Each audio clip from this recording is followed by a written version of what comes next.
How is street epistemology different from proselytizing?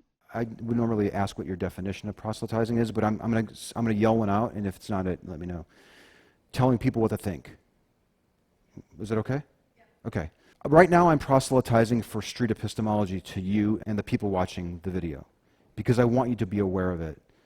But when I'm having a conversation with Joanna, I'm never telling her what she should be thinking.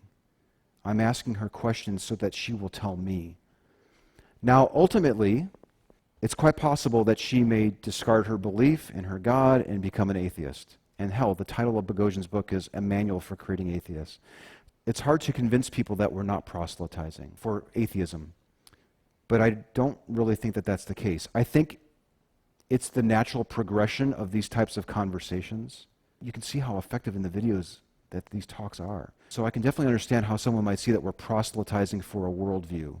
But I just don't quite see it that way. I really don't. I think that if you are able to set aside your biases as much as possible and try to be neutral, there is a possibility that Joanna may have a freaking great explanation of why she thinks her God exists. And I'm open to it.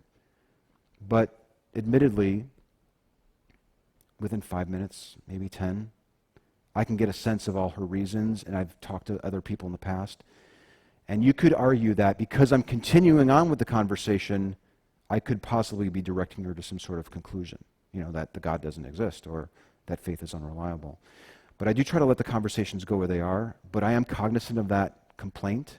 Ultimately, it comes down to wanting to believe true things and wanting to live in a community where the majority of the population believes true things. So if I'm proselytizing for anything, I would say it's for a respect for the truth. It's for people to value truth and to see truth as objective. That, I think, fundamentally is the motivation behind all of this at its deepest level.